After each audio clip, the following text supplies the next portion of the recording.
The Georgia Heat had barely lifted by tip-off. Gateway Center Arena in College Park was loud, competitive, and entirely ordinary until it wasn't. The Indiana Fever were closing out an 81-76 road win.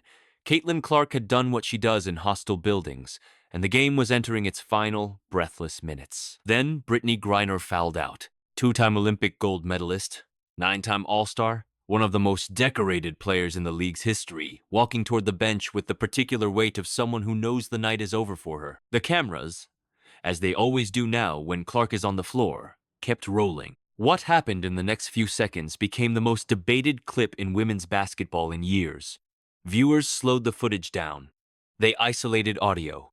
Lip readers weighed in from every corner of social media. The league said nothing. The mainstream sports media looked away, and millions of fans who watched the clip with their own eyes were left with a single, uncomfortable question, not just about what was said, but about who gets to decide whether it matters. If that kind of storytelling speaks to you, consider subscribing. There is more where this came from. She did not arrive in the WNBA asking for special treatment. She arrived with a record-breaking college career at Iowa, a fan base that had already rewritten television ratings for women's basketball, and a quiet, relentless professionalism that made it impossible to look away. The numbers that followed her into the league were not manufactured by marketing departments. They were organic, real, the kind of commercial pull that takes most sports decades to develop. When Clark plays on the road, tickets resell at 10 times face value. When she plays on television, ratings spike by 300, sometimes 500%. Arenas in markets that had quietly given up on women's basketball were suddenly selling out again. This is the foundation beneath everything that followed on that May night in Atlanta.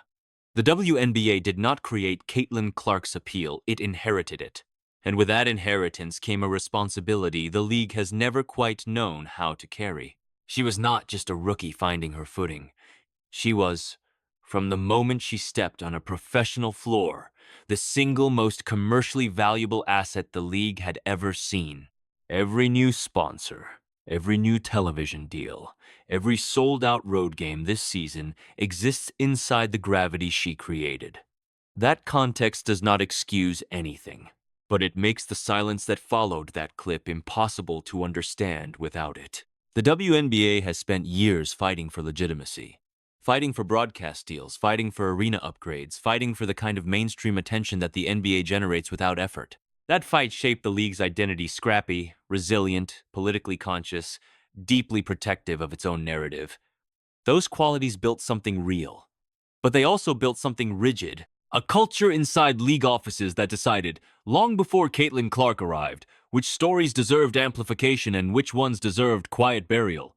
Institutions that fight hard for survival develop instincts, and sometimes those instincts outlive their usefulness. When Clark's arrival began rewriting the league's commercial reality almost overnight, the institutional response was slower than the moment required. The league that should have moved immediately to protect its most valuable asset instead moved cautiously, bureaucratically, in ways that left her exposed. The Griner incident did not create that problem. It simply made it visible. A league built to protect a certain kind of story found itself face-to-face with a different kind of story, one it had not prepared for and did not know how to hold. The cameras were still rolling. The fans were still watching. And the gap between what the league said publicly and what millions of people could see plainly on their own screens began to widen into something much harder to close. Watch Clark on film for long enough, and something becomes clear. She is not trying to transform the sport. She is simply playing it at a level that forces everything around her to transform. The pace she demands, the spacing she creates, the way defenders have to account for her from half court because leaving her open for even a fraction of a second is a decision they will regret before the next possession ends. She reads defenses, the way experienced point guards twice her age read them, not reacting, but anticipating. Always a step ahead of what the defense thinks it is showing her. But the change she brought was never purely tactical. It was cultural. Every packed arena, every record television number, every first-time fan who bought a ticket because her name was on the marquee, all of it created a new kind of pressure inside the league. Pressure on teammates to perform at her level. Pressure on opponents who suddenly found themselves playing in front of crowds that had not existed the previous season. Pressure on officials working games that now carried national attention. and pressure on a league office that found itself administering a product that had quietly outgrown the infrastructure built to contain it. She did not ask for any of that. She just kept shooting. The Griner clip did not exist in isolation. That is what made the silence around it so loud. Fans who had watched every Indiana Fever game that season had already been cataloging something. Hard fouls that went uncalled, physical contact that referees let pass in ways that seemed inconsistent with how the same contact was called in the other direction. Verbal exchanges during games that cameras caught but commentators talked over. None of it was invisible. All of it was recorded. And all of it accumulated into a pattern that supporters of Clark had been raising for months before that May night in Atlanta, a pattern that league officials, beat reporters, and television analysts had collectively declined to examine seriously. Then came the comparison that made the silence genuinely indefensible. Weeks before the Griner clip surfaced, the WNBA had launched a full official investigation into alleged racist remarks directed at Angel Reese during a game in Indiana. The league moved quickly, reviewed audio, interviewed witnesses, took the complaint seriously at every institutional level. That investigation ultimately found no supporting evidence. But the machinery of accountability had moved visibly, publicly, decisively. When the Griner footage circulated, that same machinery stayed completely still. No statement, no review announced, no process initiated. The contrast was not subtle. It was the kind of contrast that does not require explanation, only acknowledgement. What do you think matters more to the long-term health of this league, the stories it chooses to tell, or the ones it chooses to ignore? Riley Gaines did not arrive at this conversation through a television contract or a journalism degree. She arrived through something harder to dismiss. 12-time All-American swimmer at the University of Kentucky. Olympic trials qualifier. Someone who spent the defining years of her life inside elite women's athletics early mornings. Chlorine, the particular loneliness of a sport that demands everything and offers very little public recognition in return. She knows what institutional fairness feels like from the inside. She knows what it feels like when it is absent. That experience does not make her right about everything, but it gives her a specific credibility on this specific topic that most television pundits simply cannot manufacture. When the Griner clip began circulating, Gaines watched the same footage everyone else watched. She saw the mainstream media silence. She saw the league's non-response. And she saw the Angel Reese investigation contrast sitting right beside it, impossible to ignore. What she posted was not a hot take built for engagement. It was a thought experiment with a simple, devastating structure. Reverse the roles. Put Clark in Griner's position. Then watch what happens, not as speculation, but as a pattern already established by how the league and its media partners had handled every previous moment of controversy that season. The post did not go viral because it was loud. It went viral because millions of people recognized it as true. 3 weeks passed between the night of the Griner incident and the moment Outkick filed its credential request. 3 weeks in which every major sports media outlet with access to Brittney Griner, ESPN, Sports Illustrated, Yahoo Sports, The Athletic, the Atlanta Journal-Constitution chose not to ask the obvious question. Reporters with locker room credentials, journalists with direct access to the player at the center of the controversy. All of them present. None of them asking. That collective silence was its own kind of answer, even if nobody inside those organizations was willing to say so out loud. Outkick is not a fringe operation.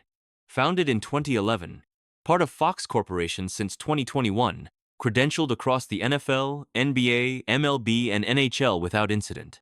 When their reporter filed a formal request to cover the Atlanta Dream's June 6th home game against the Fever, the same matchup where the original incident occurred, the WNBA denied it. The stated reason was limited press area space.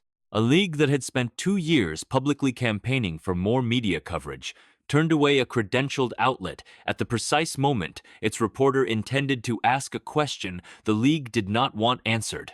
Riley Gaines put it plainly to her 3 million followers. The only outlet that tried to do the job was banned from the building. That single sentence landed harder than 3 weeks of panel discussions ever could. There is a version of this story where the WNBA makes one decision differently and the entire controversy dissolves. They bring Griner to the podium. They let her speak on her own terms, in her own voice, with her own explanation. The question gets asked, the answer gets given, and the narrative moves on. That is the version where an institution demonstrates confidence in its own processes. Instead, the league chose the other version: deny the credential, limit the access, hope the story loses oxygen without direct confrontation. It was a decision that revealed something more damaging than anything in the original clip, because what the credential denial communicated loudly, clearly, to every fan already watching was that the league did not trust what an honest answer might produce. Institutions that have nothing to hide do not turn away reporters at the door. They do not cite limited press space to outlets credentialed at every other major American professional league. They do not let 3 weeks pass without a single official acknowledgement of footage that had been viewed 15 million times across social platforms.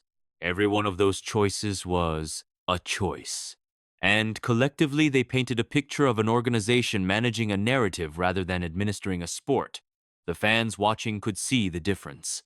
And the gap between what the league projected publicly and what it was doing institutionally became the real story bigger and more consequential than the 7 seconds that started it all. Numbers do not have politics. They do not pick sides, protect narratives, or decide in advance which stories deserve amplification. They simply record what is true. And what the ratings have recorded throughout Caitlyn Clark's rookie season is a truth so large that no amount of institutional management can shrink it back down to a comfortable size. Television audiences for Indiana Fever games grew by margins that sports broadcasters had not seen in women's basketball in a generation. Road game tickets, reselling at 10 times face value in markets that had been commercially dormant for years. A Nike endorsement deal worth $28 million signed by a rookie in a league where most players earn a fraction of that across entire careers. The ratings always knew what the league was slow to accept. That Clark's arrival was not a moment to be carefully managed, it was a transformation to be embraced completely. Every attempt to contain her commercial impact, every institutional hesitation, every silence where a statement should have been, ran directly against the financial reality the numbers were spelling out week after week. The league needed her more than she needed the league. That is not a criticism. It is simply the arithmetic of what she built and what the WNBA inherited. Legacy is rarely constructed through press releases or credential decisions. It accumulates, quietly, possession by possession, in the space between what institutions claim to stand for and what their actions reveal they actually protect. The clip will eventually fade from social media timelines. The credential dispute will become a footnote. Riley Gaines will move on to the next conversation that needs her particular kind of witness. But the question underneath all of it, the one the WNBA has been avoiding since the night that camera kept rolling in Atlanta, that question does not fade with the news cycle. It sits inside every future decision the league makes about accountability, about access, about which incidents receive institutional attention and which ones receive institutional silence. Those decisions are being watched now in a way they never were before Clark arrived. What happens next will not be decided by panels or social media debates or credential policies. It will be decided on the court, where Clark will keep shooting, keep filling arenas, keep pulling new audiences into a sport that is bigger than any single controversy. The league has a choice that keeps presenting itself in different forms, whether to grow into what its most compelling player represents, or to keep managing the story of her arrival as though the transformation she triggered can somehow be contained. The fans already know which choice serves the game. The numbers already know. The only institution still deciding is the one that should have known first. If this story made you think, a like helps more than you know, and we will be here when the next chapter writes itself.